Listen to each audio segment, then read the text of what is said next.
Hello, this is Ron Paul with your weekly update for Monday, November 2nd. Usually when politicians apologize, it's because they have been caught doing something wrong or they are about to be caught. Such was likely the case when former British Prime Minister Tony Blair, who recently offered an apology for the 2003 invasion of Iraq. Blair faces the release of a potentially damning report on his government's conduct in the run-up to the 2003 U.S.-UK invasion of Iraq. Similarly, a batch of emails released from the private server of former Secretary of State Hillary Clinton show Blair pledging support for the U.S. military action against Iraq a full year before the decision to attack had supposedly been made.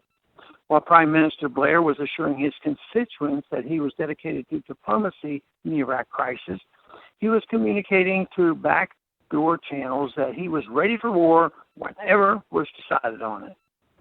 A careful observer of public opinion, Blair took the surprising step of apologizing for the Iraq War during an interview on CNN last month.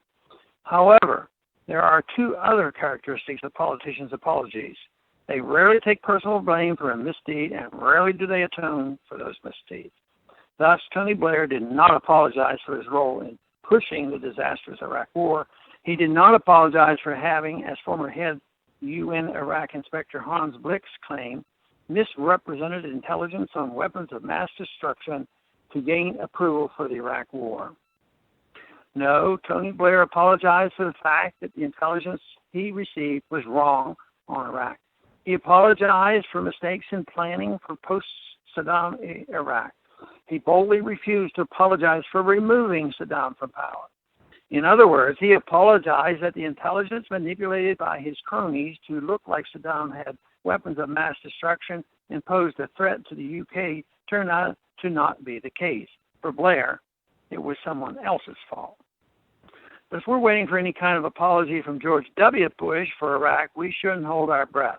Likewise, if we are looking for any kind of apology from President Obama for a similarly disastrous war on false pretext against Libya, we shouldn't bother waiting.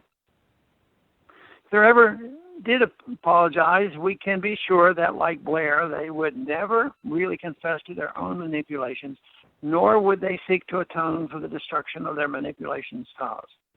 In fact, far from apologizing for leading the United States into the Libya war based on a false pretext, President Obama is taking U.S. ground troops into Syria on a false pretext. Let's not forget, this U.S. military action was sold as a limited operation to save a small religious minority stranded on a hilltop in northern Iraq. After 1 year and thousands of bombing runs against Iraq and Syria, Obama announced last week he is sending U.S. ground troops into Syria after promising no fewer than 7 times that he would not do so. Here's an idea. Instead of apologies and non-apologies from politicians, how about an actual debate on the policies that led to such disasters? Why not discuss why the U.S. keeps being drawn into wars on false pretexts? But that is a discussion we will not have because both parties are in favor of these wars. They are ready to spend us into third world status to continue their empire. When we get there, we will never hear their apologies. Thanks for calling this update. A new update is placed on this number, 888-322-1414, every Sunday.